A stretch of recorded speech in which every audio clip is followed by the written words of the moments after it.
l'efficacité de nos vies de prière. Si vous voulez englober ça dans la dynamique même dans laquelle nous sommes depuis plusieurs années, la prière fait partie du grand lot de vivre l'extraordinaire. Alléluia.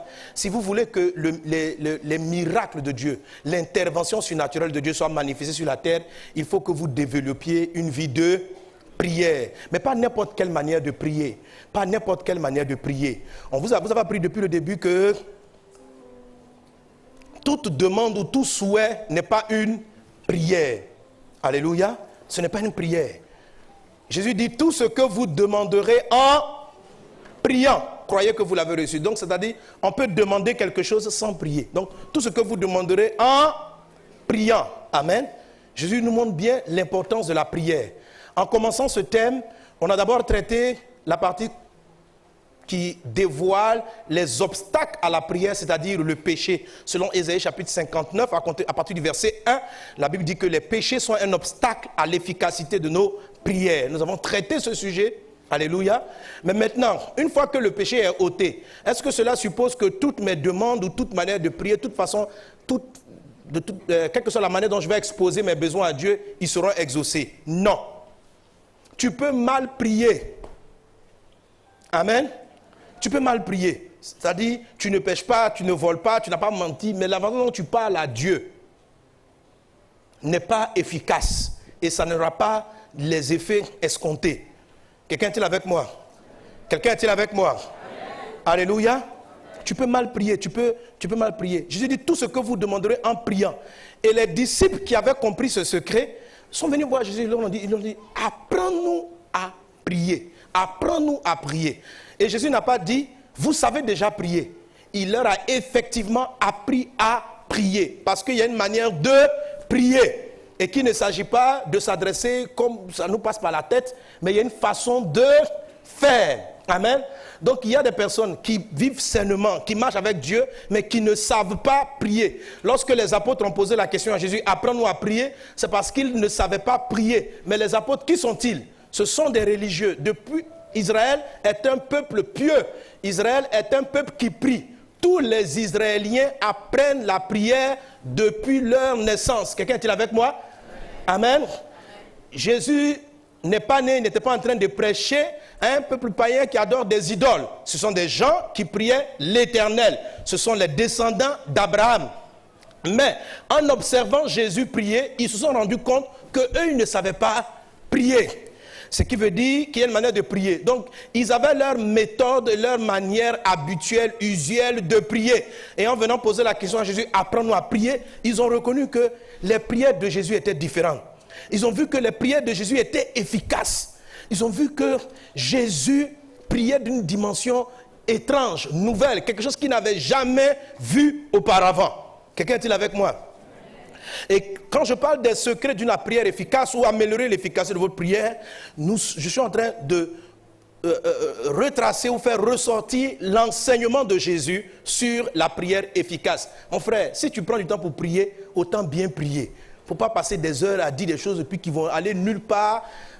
Et puis c'est inefficace. On dit, frère, tu as prié, mais Dieu dit, tu n'as pas prié. Tu vois? Donc si tu as décidé de prier, prie bien en même temps. Amen. Dis à un voisin, prie bien. Alléluia. Donc il faut savoir qu'on peut bien prier et on peut mal prier. Amen. On peut bien demander un sujet à Dieu dans la prière, comme on peut mal l'exposer à Dieu.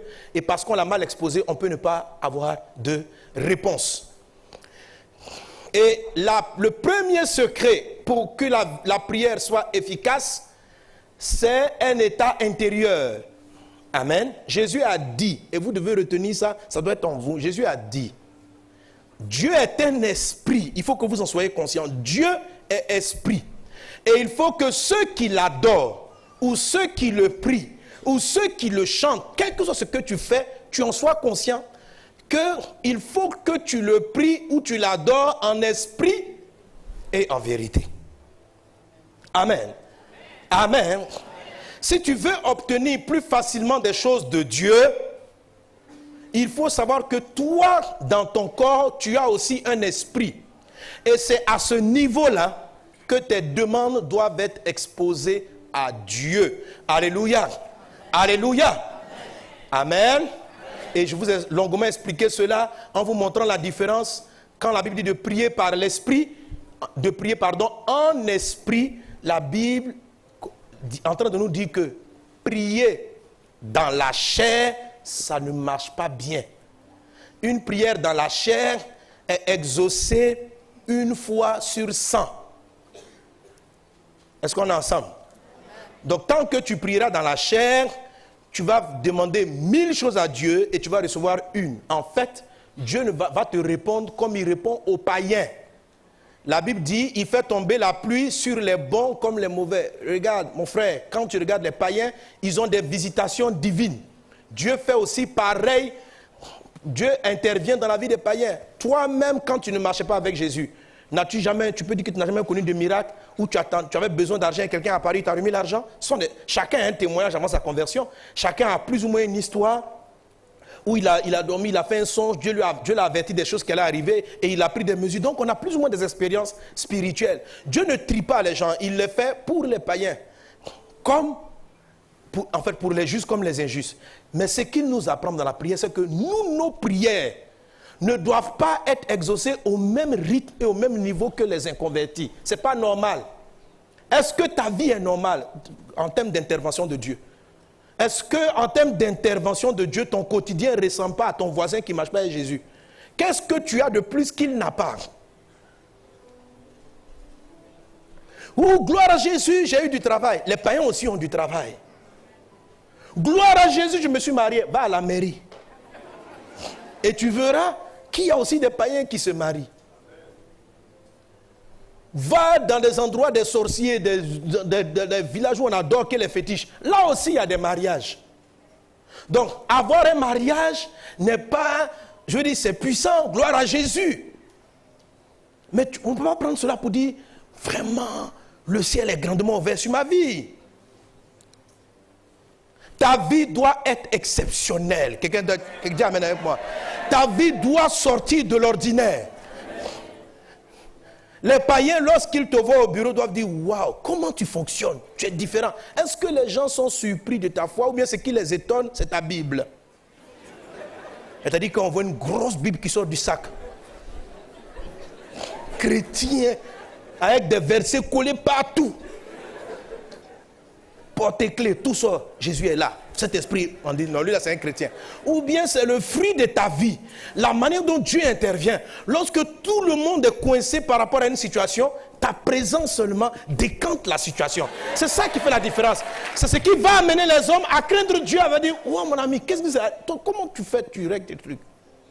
C'est ça qui fait la différence. Mais si on ressemble à des païens,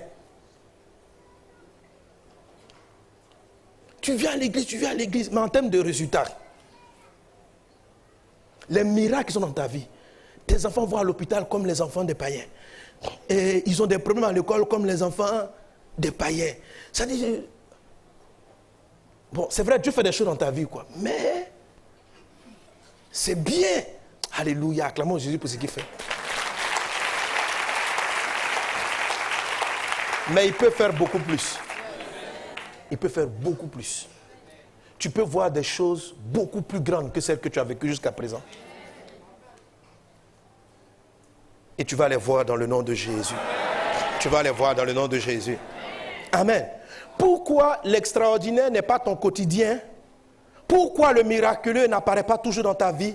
Ça peut être dû à ta forme de prière, la façon dont tu t'adresses à Dieu habituellement. La prière, c'est le canal que tu ouvres entre le ciel et la terre, qui permet au miracle qui est dans le ciel de descendre sur la terre. Je dis que ta volonté soit faite sur la terre comme elle est faite au ciel. Quand vous priez, dites, notre Père qui es aux cieux, que ton nom soit sanctifié, que ton règne vienne, que ta volonté soit faite sur la terre comme elle est faite au ciel. Donc ça veut dire qu'il y a déjà la volonté de Dieu au ciel. C'est sur la terre qu'on l'attend. Amen.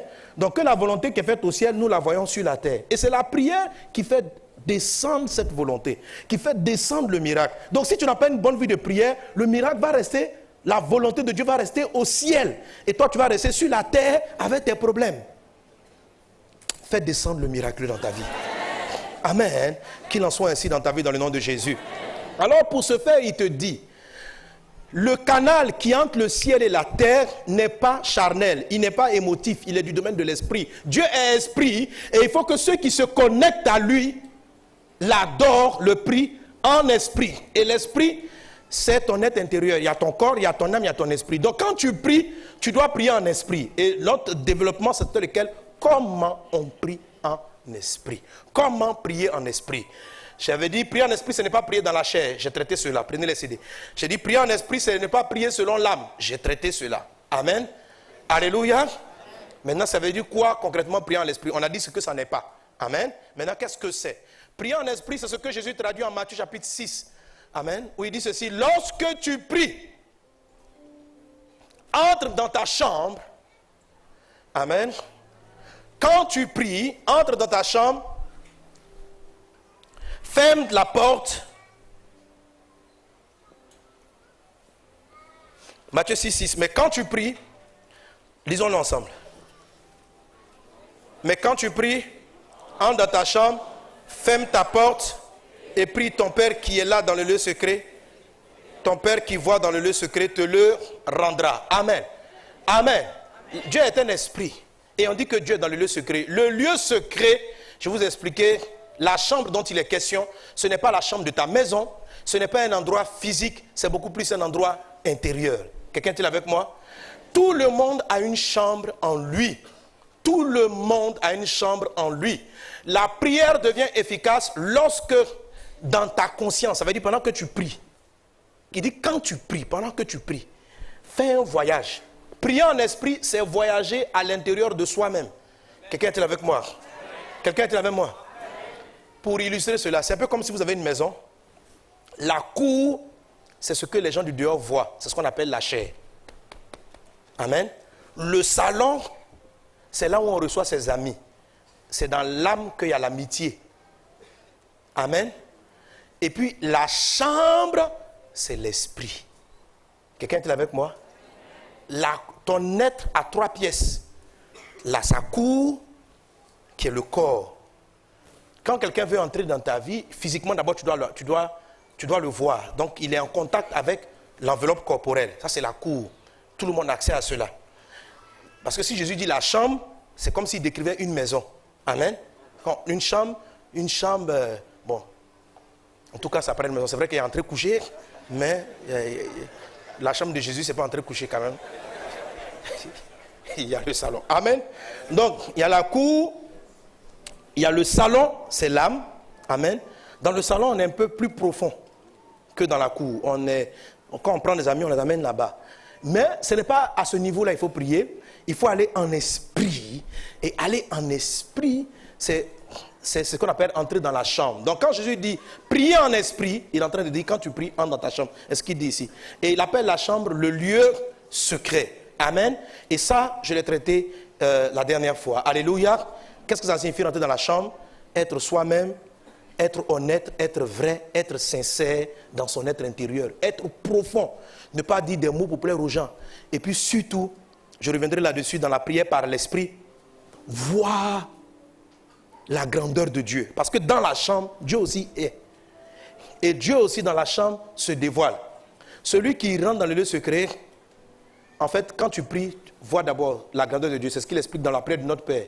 Quand il commence la prière de notre Père, il dit, notre Père qui es aux cieux, que ton nom soit sanctifié. Donc, il ne commence pas la prière de notre Père en présentant ses problèmes. Jésus dit, quand vous priez, ne commencez pas par, j'ai faim, donne-moi l'argent. Non. Commence par voir Dieu qui est au ciel et qui est grand. Amen. C'est quand tu vois Dieu comme ça dans ton esprit, tu vois la grandeur de Dieu, que quelque part tu es en train d'entrer dans ta chambre. Amen. Et quand tu vois la grandeur de Dieu, que rien n'est caché devant Dieu, et que Dieu lui-même, il est dans la chambre, donc il n'a rien à te cacher lui aussi. Ça devient intense. Mais je traiterai cela la prochaine fois, l'intensité du lieu secret entre le Père et toi. Alléluia. Alléluia. Que Dieu te fasse toujours dans tes prières entrer dans cette dimension. Amen. Et on entre dans le lieu secret en prêchant, on peut rentrer dans le lieu secret en faisant un don, on peut rentrer dans le lieu secret en étant dans la salle. Le lieu secret s'atteint à tout moment. Écoute-moi, s'il y a des prières qui ont été exaucées dans ta vie quand tu as prié, c'est que tu as prié dans le lieu secret. C'est dans le lieu secret que les prières sont efficaces. Dans le lieu secret, quand tu pries, ça ne tarde pas avant d'avoir un résultat. Mais quand tu pries au salon, le temps qu'on amène ça à Dieu qui est dans la chambre, on dit ton Père qui est là dans le lieu secret, il y a un trajet et un sujet qui devait être exaucé instantanément sera exaucé 3 mois plus tard. Parce que tu as prié dans la chambre. Si tu pries dans la cour, là c'est encore grave. Si tu pries dehors, là, mon frère, là, c'est la prière du péché. C'est-à-dire ça n'arrive pas quelque part. Amen. Mais la prière de la chair prend beaucoup de temps. C'est la prière de la chair qui est exaucée au même rythme que ceux les païens. De même que la prière de l'âme. Tandis que la prière en esprit, c'est du tic au tac.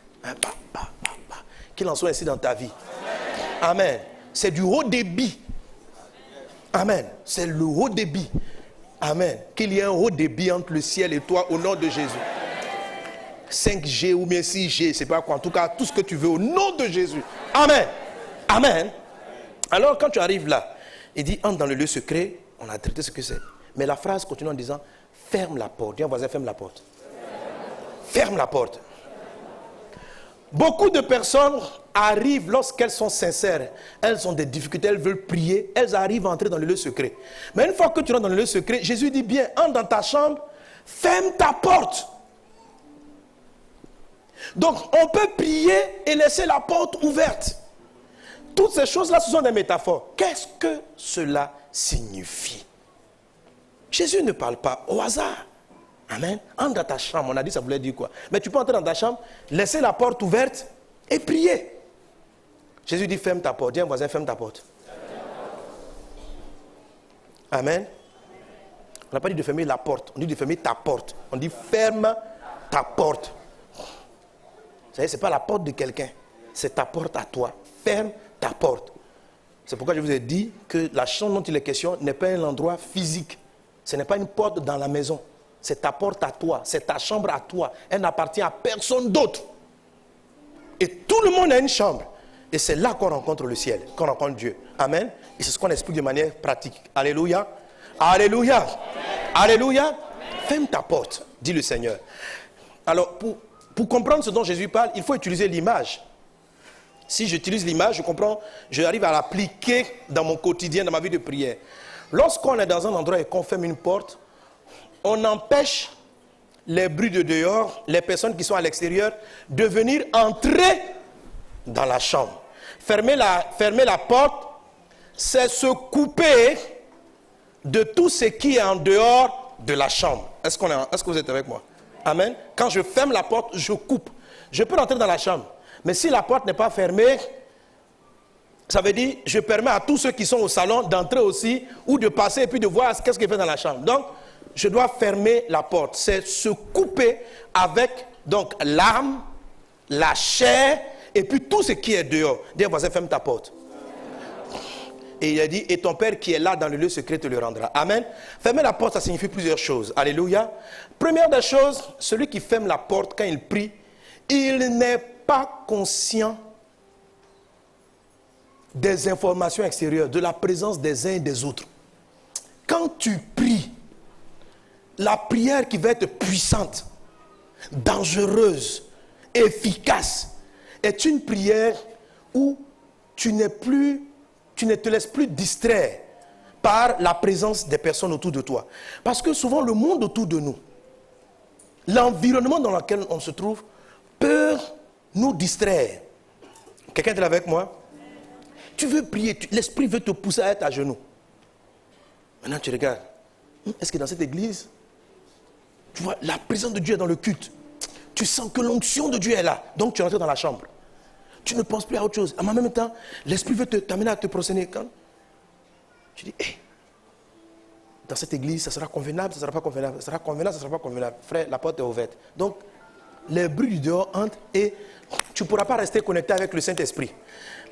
Ce que je t'ai dit, c'est comment garder le fil de connexion dans la prière pour permettre à ta prière de monter et au résultat de descendre. Quelqu'un est avec moi? Quelqu'un est avec moi? Il faut fermer la porte. Tu dois prier et tu vois le Seigneur et ne plus être conscient des personnes. Est-ce qu'on est ensemble? Est-ce qu'on est ensemble? Souvent, il y a des gens que tu veux adorer, l'esprit veut te coucher, tu sens que tu dois te prosterner devant la grandeur de Dieu. En même temps, tu penses, mon costume, ça là, je viens de le sortir du pressing. Frère, la porte est ouverte. La porte est ouverte. Ça vient du pressing. Ça vient du pressing. C'est pourquoi souvent dans les grands événements, quand les gens sont trop sapés, ils n'arrivent pas à entrer dans le lieu secret. Parce qu'ils réfléchissent trop à ce qu'ils ont porté ce jour-là. Quand les vieillards voient la gloire de Dieu, ils se prosternent avec leurs habits de gloire. Quand tu vois Dieu dans le lieu secret, que tu le vois, je t'assure, tu dis, mais cet habit-là est quoi pour Dieu? C'est là même, tu es bien sapé, puis tu te traînes bien. Oh mon Dieu! Il y en a qui va dire, bon, j'ai mal m'habiller, là je... Alléluia. Amen. Le lieu secret se voit pendant que vous adorez, pendant que vous faites toutes choses. Vous devez fermer la porte. Si vous ne fermez pas la porte, vous allez être distrait. Vous êtes là. Par exemple, chaque fois que je vais prêcher, pour prêcher, c'est très difficile. Il faut rentrer dans le lieu secret pour entendre le ciel. Ou si tu sors du lieu secret pendant que tu prêches, tu commences à dire, est-ce que je parle bien? Est-ce que j'ai la bonne syntaxe? Est-ce que mon geste passe bien à l'écran? Un gars qui commence à réfléchir sur la syntaxe, les mots, son geste, si tu réfléchis à tout ça, tu peux être dans le lieu secret, c'est pas possible. Quand tu es dans le lieu secret, tu te coupes. Et puis tu vois Dieu et tu es devant Dieu. Le reste, ça ne t'intéresse pas. Quelqu'un, quand il loue Dieu dans le lieu secret, bon, on n'a pas dit de blesser les voisins à côté, mais il danse. Quelqu'un qui n'adore pas dans le lieu secret, quand il se lève pour danser, il dit non, moi je ne peux pas danser mal, les gens vont me voir ici. On m'a dit, mais comme un vieux, comme ça, tu sautes dans la salle. Oh, tu as envie de sauter pour Jésus. Ça veut dire, en fait, il y a des gens, lorsqu'ils rentrent dans la présence, ils sont trop conscients de leur position, de leur âge, trop conscients de l'image que les gens ont d'eux. Et cette image-là, les empêche de rester avec Dieu. Ils sont trop conscients. Ah, quand même. Les gens se croient, c'est les enfants, ça. Non. Donc, tu es trop conscient de qui tu es. Ça fait que tu arrives à rentrer dans la chambre, mais tu ne restes pas. Tu laisses la porte ouverte. Donc, pendant que tu pries, Dieu veut te parler, mais en même temps, les bruits, qu'est-ce que les gens pensent de toi? Comment ils te voient prier? Quand même, tu es le pasteur de l'église, tu es le frère tant. C'est toi. Et Abidjan ici, tout le monde te connaît, tu vois. Dieu veut te parler, mais tu entends les sons. Abidjan, tout le monde te connaît. Oh, la porte est ouverte. Frère, ferme la porte. Dis au voisin, ferme la porte. Amen. Ferme la porte. Ferme la porte. Ferme la porte. Alors souvent on arrive à l'église et les gens on joue des rôles. C'est pourquoi on peut arriver à des cultes. Ce n'est pas qu'il y a des péchés, mais la présence du Dieu ne descend pas parce que beaucoup de gens ne sont pas connectés. Beaucoup de gens ne sont pas connectés. Plusieurs sont là, ils regardent l'habit de leurs voisins, leurs voisines, qui est sapé aujourd'hui dans l'église, comment les chantes sont habillés. Frère, rentre dans le lieu secret et ferme la porte. Ferme la porte. Ferme la porte. Bouscule ton voisin, dis ferme la porte. Et tu arrives comme ça, tu peux rester 1 heure dans la présence de Dieu, 1 heure au culte. Et c'est comme si tu n'étais allé nulle part. Rien ne se produit dans ta vie. Aucun changement. Il n'y a pas de changement pour quelqu'un qui reste en dehors de la chambre. Pourquoi il y a beaucoup de gens qui viennent à l'église mais qui ne sont pas visités par le Saint-Esprit? Parce qu'ils n'arrivent pas à entrer dans le lieu secret. Ton Père qui est là dans le lieu secret, ton Père qui voit dans le secret. Dieu est dans un endroit, il n'est pas ailleurs. Jésus dit que papa est dans le lieu secret. Et ce lieu secret, c'est en toi. Il faut y aller. Quelqu'un est-il avec moi? Quelqu'un est-il avec moi? Amen. Tout le monde a accès au lieu secret. Mais quand tu arrives là-bas, ne serait-ce que 10 minutes face à face avec papa, avec le vieux, avec notre Père. Ouh là là. Si ta porte est fermée, c'est qui va mettre en toi, c'est qui va te dire ce que tu vas recevoir. Quelquefois, tu n'as même pas besoin d'entendre le son de sa voix. Mais simplement, quand tu arrives dans le lieu secret, qu'il n'y a plus de bruit de Dieu et tu es connecté à Dieu, tu vois sa grandeur. Tu ne sais même plus les gens qui sont là. Dans l'église, tu te prosternes, tu l'adores. Qui est comme toi, papa? Et ce n'est pas des mots empruntés. Tu pries avec ton cœur et tu parles à Dieu. Même si c'est 10 minutes de prière, ce que tu vas dire en ce moment-là est exaucé. Tu n'es pas exaucé parce que tu ne vas pas là-bas. Ou bien quand tu y arrives, tu ressors parce que ta porte est ouverte. Dis, vas-y, ferme la porte. Ferme la porte. Que Dieu nous aide à être des personnes connectées. Dimanche, quand vous venez au culte, parce que c'est bien de venir dans la présence de Dieu. La Bible dit que lorsque 2 ou 3 sont assemblés en son nom, il est présent. Je vous assure, c'est merveilleux dans la présence de Dieu. Mais il faut que vous appreniez à rentrer dans le lieu secret, quelles que soient les personnes qui sont avec vous. Il faut que vous appreniez à rentrer dans le lieu secret, même quand vous êtes chez vous à la maison. Quelqu'un est-il avec moi? Donnez un bon amen à Jésus. Donnez un bon amen à Jésus. Ouvrez vos Bibles avec moi encore dans le livre de Matthieu chapitre 26. On va lire ce texte. Priez et terminer avec.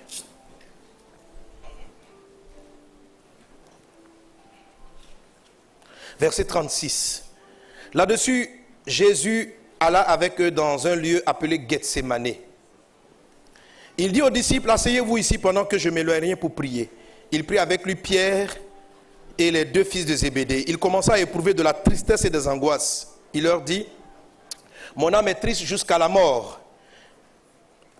Et veillez avec moi. Puis ayant fait quelques pas en avant, il se jeta sur sa face et pria ainsi, mon Père, s'il est possible que cette coupe s'éloigne de moi. Toutefois, non pas ce que je veux, mais ce que tu veux.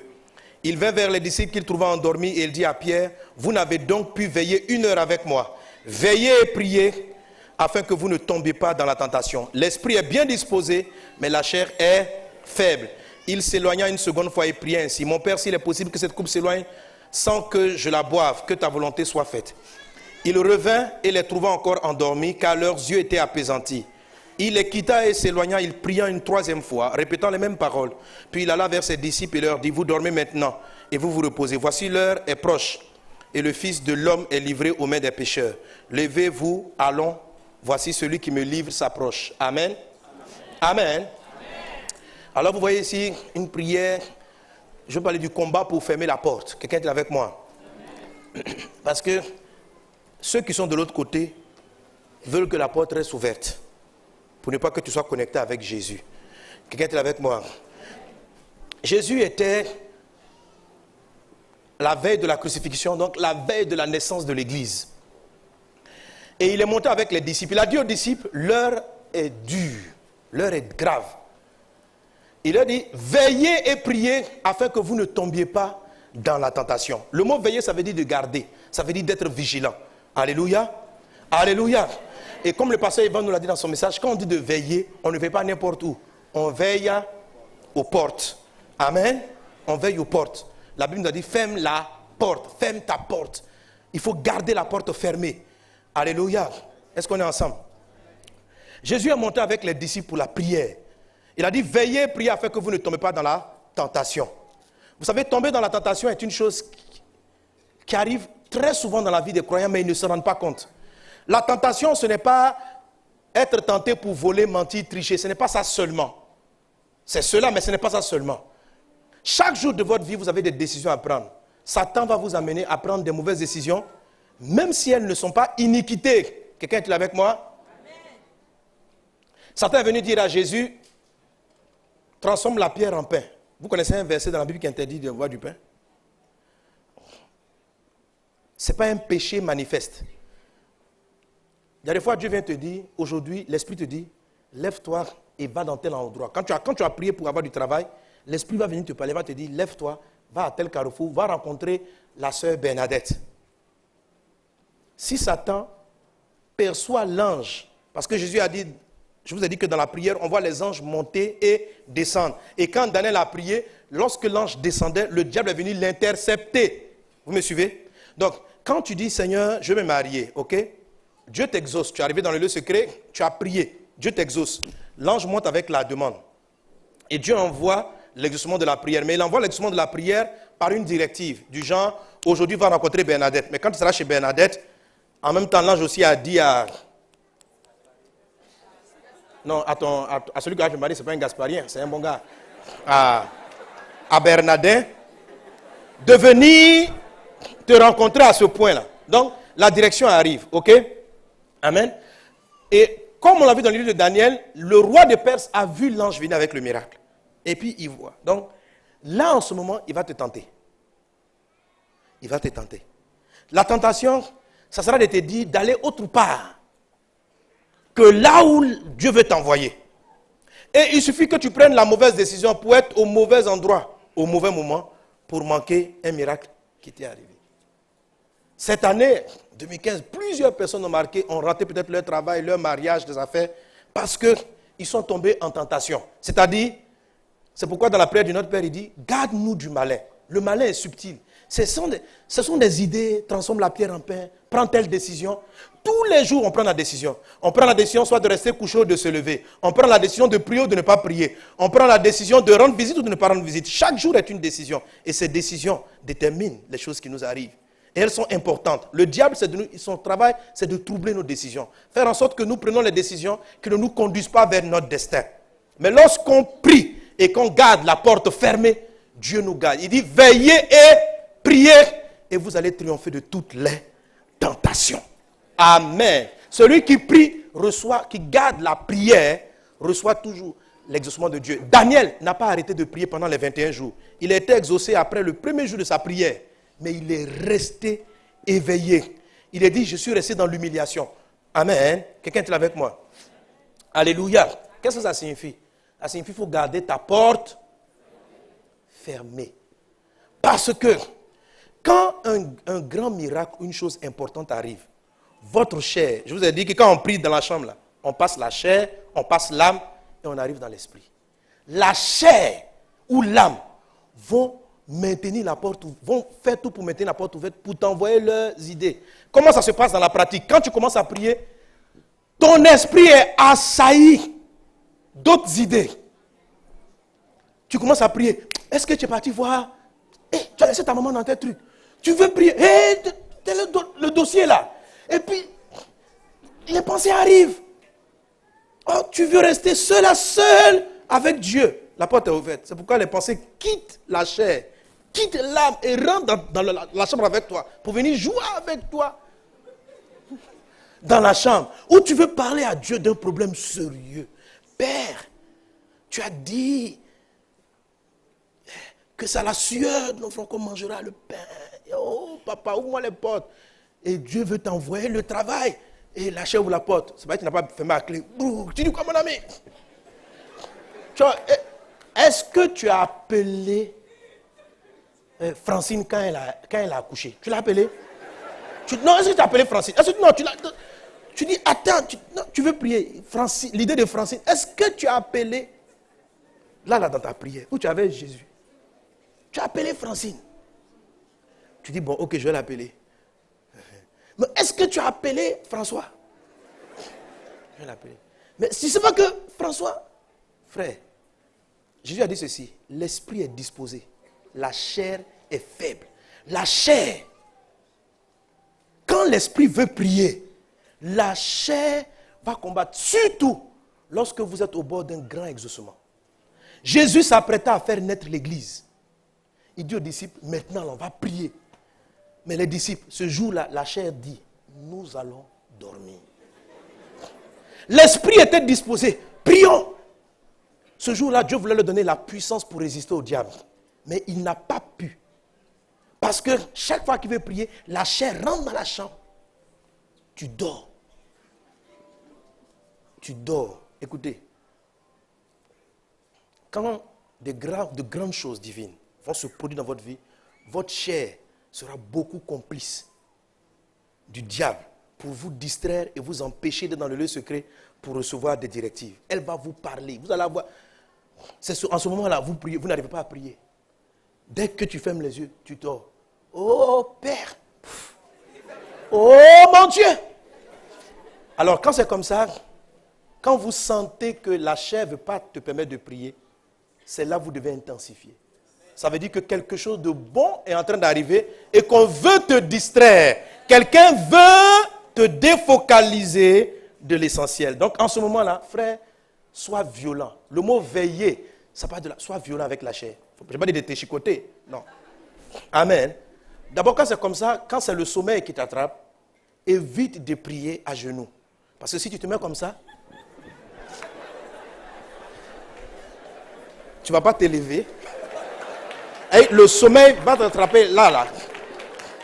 Le temps de comprendre, tu es par terre sur le côté. On dit, tu fais quoi ici? Je prie. Non, tu ne pries plus. Tu es en train de faire des rêves. Amen. Quand vous êtes dans des périodes comme ça, vous sentez que votre chair ne veut pas vous lâcher, ne priez pas dans le lit. Là, le sommeil est assuré.